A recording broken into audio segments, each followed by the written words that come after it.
구중대 일기 2편. 구중대 전입부터 처주가까지.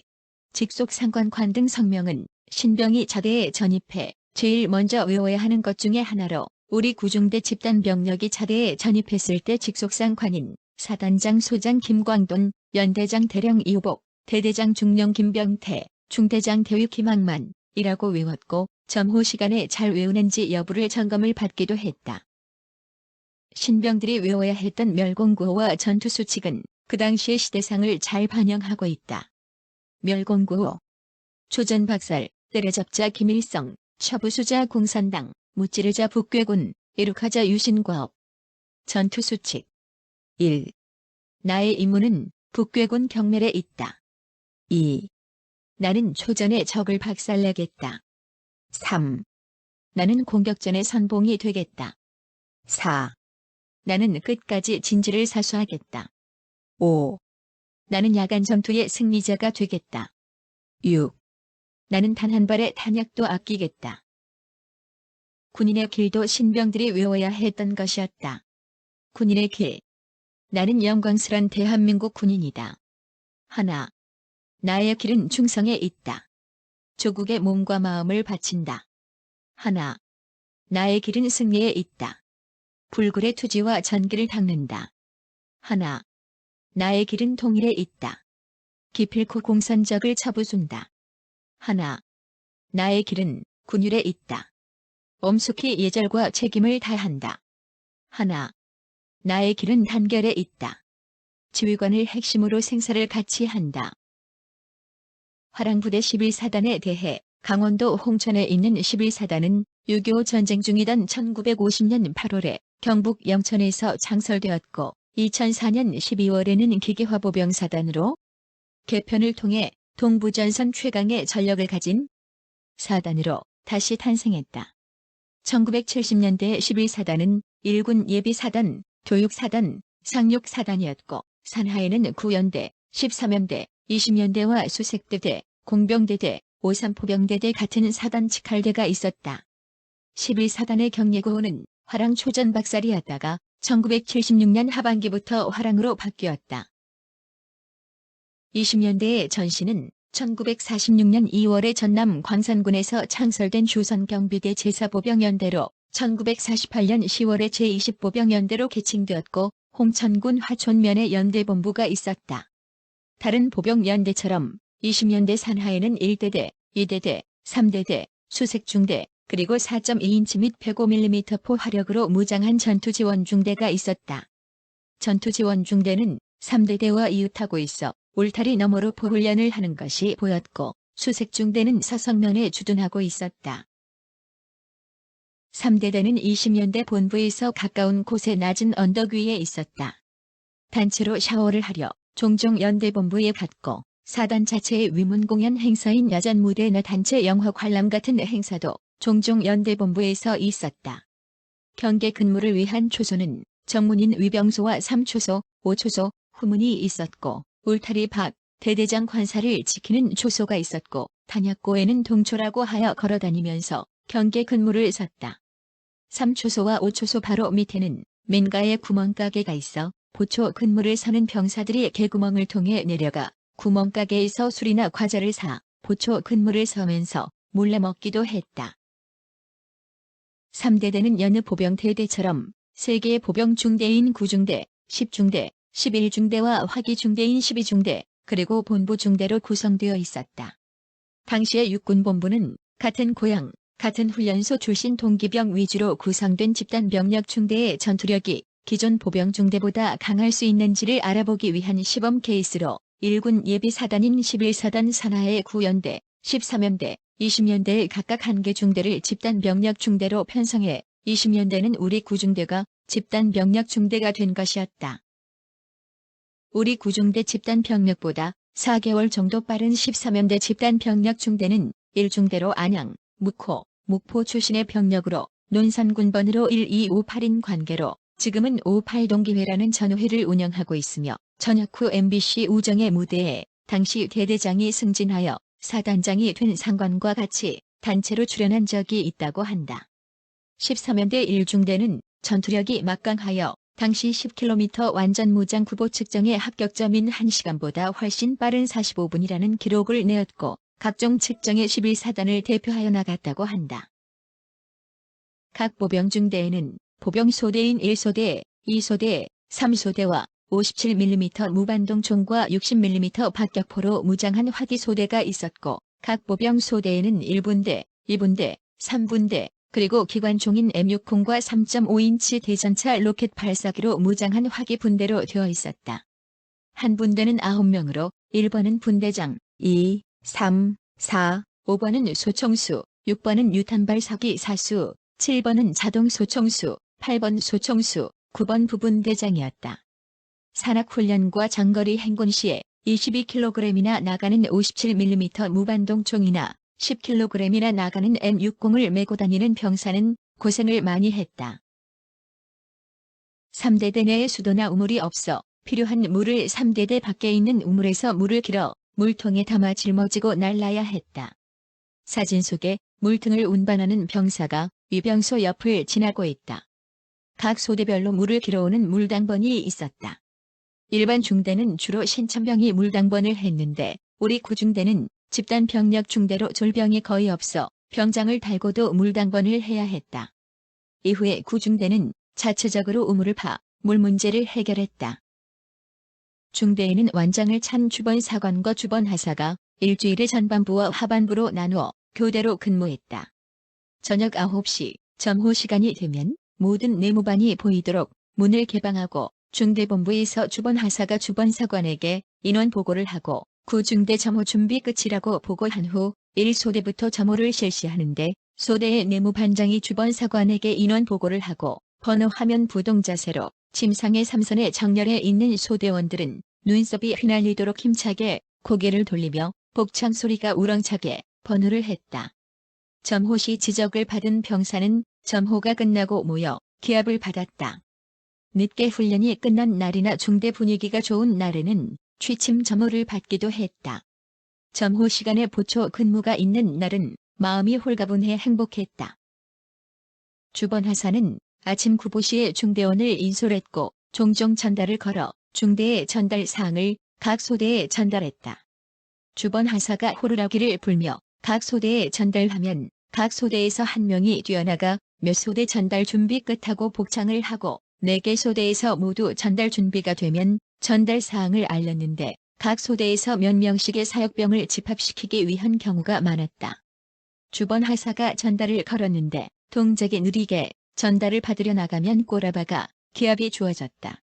대대 보초 근무는 중대가 돌아가며 교대로 했는데 우리 중대가 보초 근무를 서는 경우는 주번사관과 주번하사는 초소를 돌며 경계 근무를 서는 병사들의 보초 근무 상태를 점검하기도 했다. 110명의 신병 동기병 위주로 구성된 구중대에는 각 소대의 잔류병이라 불리었던 고참병들이 7, 8명씩 있었다. 당시의 군복무 기간은 34개월 정도였는데 사고를 쳐 남한산성에 있는 군대 영창을 산 병사는 영창을 산 기간은 군복무 기간에 포함이 되지 않았다. 영창을 6개월 살면 40개월이나 군복무를 해야 했다. 영창살이를 하여 군복무 기간인 34개월에 제대를 못하고 계속 군복무를 하는 병사를 사고병이라 불렸고 20년대 3대대에 사고병이 2명 있었다. 한 명은 우리 2소대에 또 한 명은 대대 취사장에 있었다. 우리 2소대 사고병은 점호 시간에 다른 병사들은 침상 3선에 정렬하여 점호를 받는데 혼자 누워있어 주번사관과 충돌이 생기기도 했다. 사고병 고참은 밤에 종종 팬티 바람에 화장실 옆에 소대원을 집합시켜 몽둥이로 엉덩이를 내려치는데 맞은 자리에 살이 터져난 피가 마르면 팬티가 살에 붙었다. 훈련소에서 6주간의 훈련을 마치고 자대에 배치되었는데 우리 구중대 집단 병력은 13주간의 자대 교육을 별도로 받았다. 1976년 4월 14일부터 7월 13일까지 실시된 자대 교육 기간은 아주 힘든 시절이었다. 이동을 할 때 복창 소리가 불량하거나 군기가 흐트려지면 선착순 기합을 많이 받았다. 한 번은 제법 높은 고지까지 도는 선착순을 했는데 고지에서 뛰어 내려올 때 절벽에서 뛰어내리고 싶기도 했고 길가에 지나가는 개의 신사가 부럽기도 했다. 교육 중에 크레머를 터뜨리는 것을 했는데 크레모아가 전방으로 터지도록 놓아야 하는데 조교의 실수로 크레모아를 구중대 병력 쪽으로 놓은 상태로 기폭장치를 작동시켰는데 천만다행으로 기폭장치 고장으로 크레모아가 터지지 않았다. 만약 기폭장치가 제대로 작동했으면 많은 중대원이 희생될 아찔한 순간이었다. 8.18 판문점 도끼 만행 사건은 1976년 8월 18일 유엔군들이 초소의 시야 확보를 위해 미루나무 가지를 제거하려 하자 북한군들이 나타나 막무가내로 도끼를 휘둘러 미군 장교 2명을 살해했던 충격적인 사건이다. 이 사건 이전의 공동경비구역은 1963년 설치된 1회 유엔 사령부 측과 북측 관계자는 자유로 이왕래할 수 있었다. 경비 초소도 남북 양측에 혼재돼 있었다. 분단 이후 남북한이 유일하게 자유왕래가 가능했던 바로 이 판문점 공동경비구역에서 도끼 만행의 참상이 벌어졌던 것이다. 격분한 미국 정부는 문제의 미루나무를 베고 공동경비구역 내 북한군이 불법 설치한 바리케이드를 제거하기 위한 작전을 실시했다. 미국의 전투기, 폭격기가 한반도에 급파됐고 미 해군 제7함대 항공모함 미드웨이호도 한반도 해역에 진입했다. 전쟁 일촉즉발 위기 상황에서 김일성은 판문점 공동경비구역에서 일어난 사건의 유감을 표명했고 미국이 이를 수락함으로써 가까스로 전쟁 발발은 피한 사건이었다. 이 사건으로 인해 6.25 전쟁 이후 최초로 주한 유엔군과 국군 준전 시인 데프콘 3 체제에 돌입했으며 북한군도 이에 맞서 북풍 1호 준전시 체제를 발동, 전군 완전 무장을 지시했다. 데프콘은 디펜스 레디니스 컨디션으로 방어 준비 태세를 가리킨다. 1단계부터 5단계까지 있는데 데프콘 3가 발령된 것은 판문점 도끼 만행 사건과 1983년 북한의 아웅산 묘소 폭탄 테러 사건 2차례밖에 없었다. 데프콘 3 발령으로 우리 20년대 3대대는 완전 군장으로 출동하여 M60 트럭을 타고 가락고개를 넘어가는데 왜 출동을 하는지도 모르고 보병은 3보 이상은 구보를 하거나 행군을 해 보통은 힘들게 행군하여 가락고개를 넘는데 트럭을 타고 가락고개를 넘어 신이 났다. 늘어째 배후령과 화천 간동면을 지나 작전 지역인 화천 8호호의 브라보 지역에 배치되었다. 이 지역에서 1951년 5월 26일부터 28일까지 진행된 중공군과의 전투에서 중공군은 최소한 2만 5천 명 이상의 사상자를 낳았다. 5월 28일 미제 17년대가 화천을 점령하고 국군 제6사단 주력이 화천 저수지 남쪽에서 구만리 발전소와 병풍산을 연하는 캔사스선으로 진출하게 되자 화천 저수지로 퇴로가 차단된 적은 저수지에 익사하거나 대부분 포로가 되었다.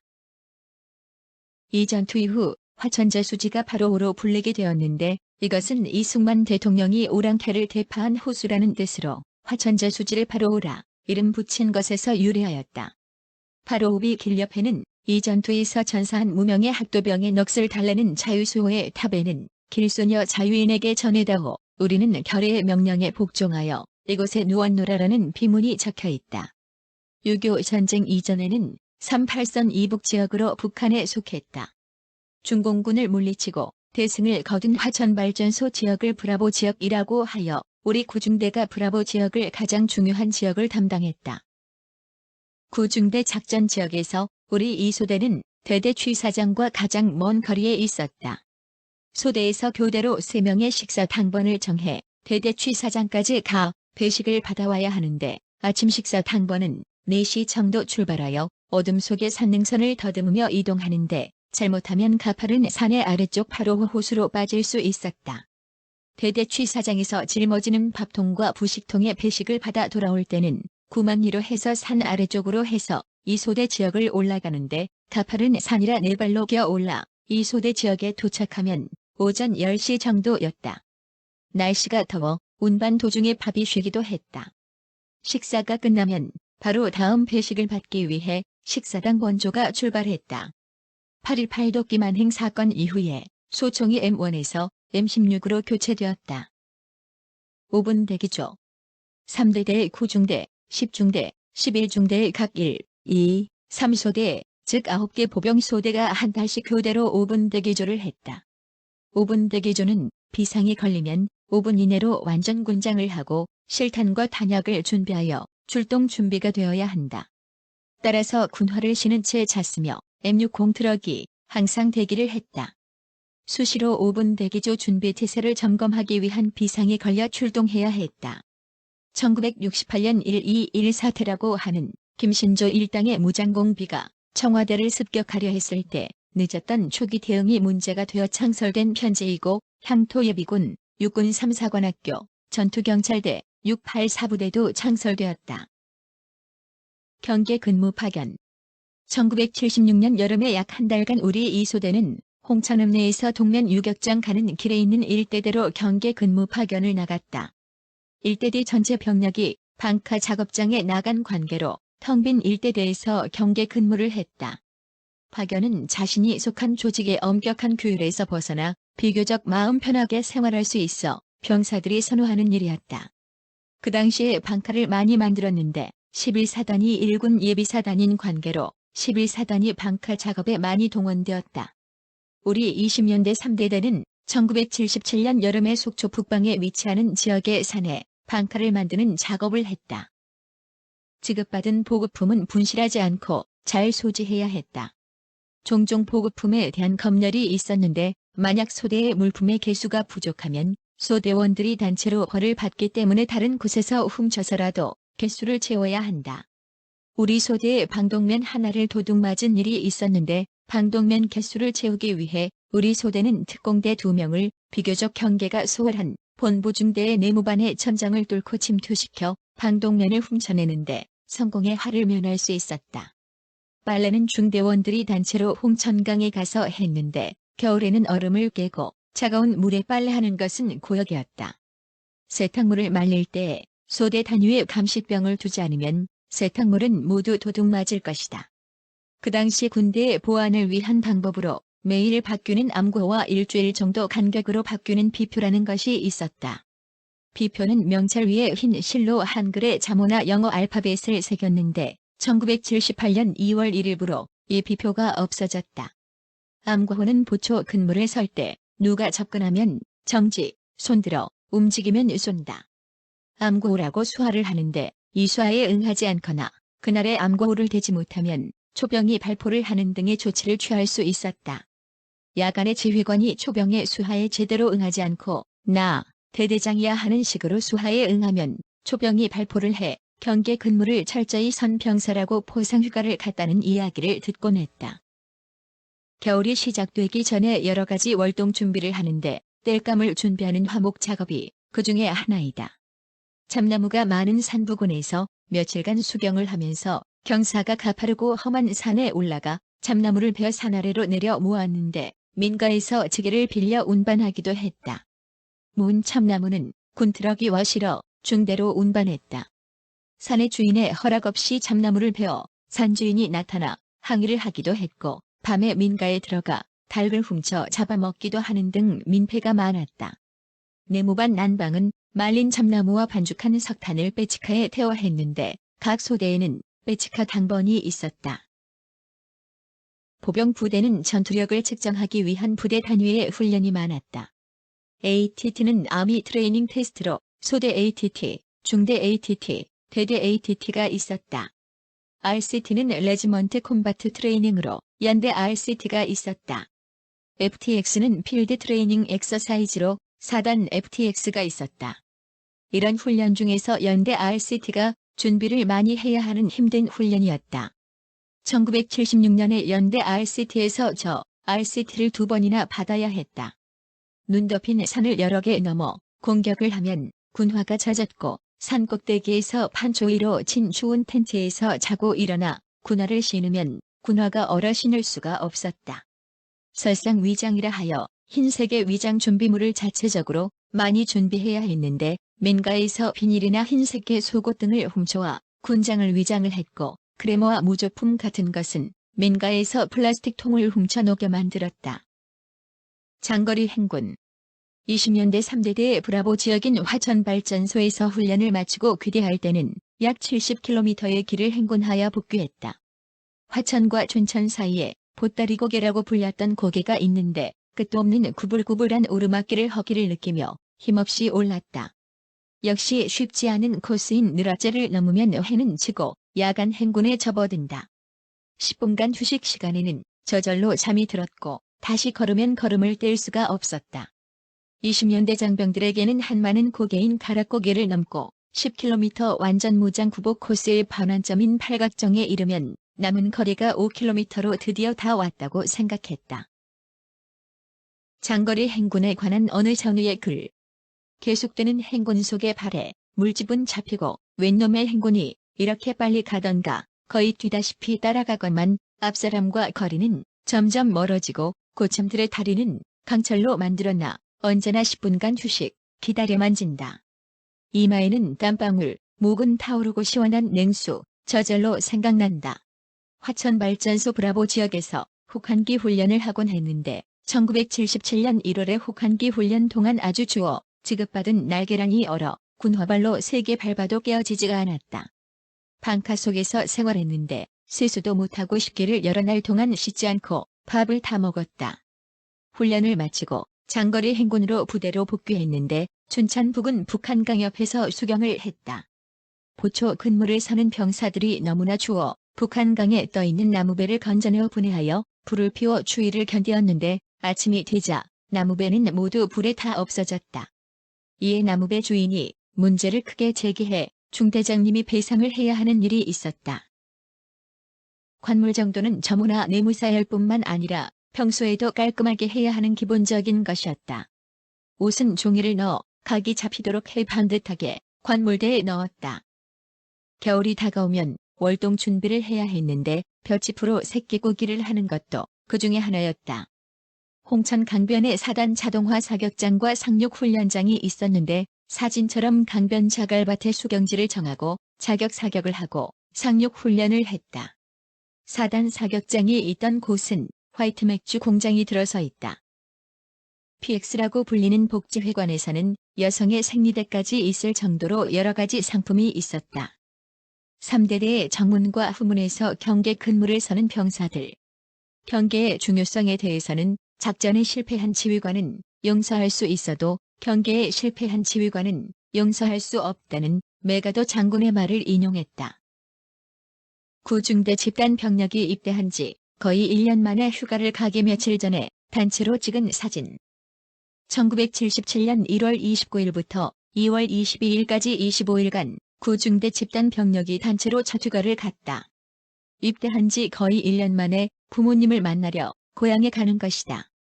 새벽에 기상하여 외출복인 밤색 일장 피복을 입고 군용 트럭을 타고 홍천 시외버스 정거장까지 이동하여 설레는 마음으로 서울 가는 시외버스에 올랐다.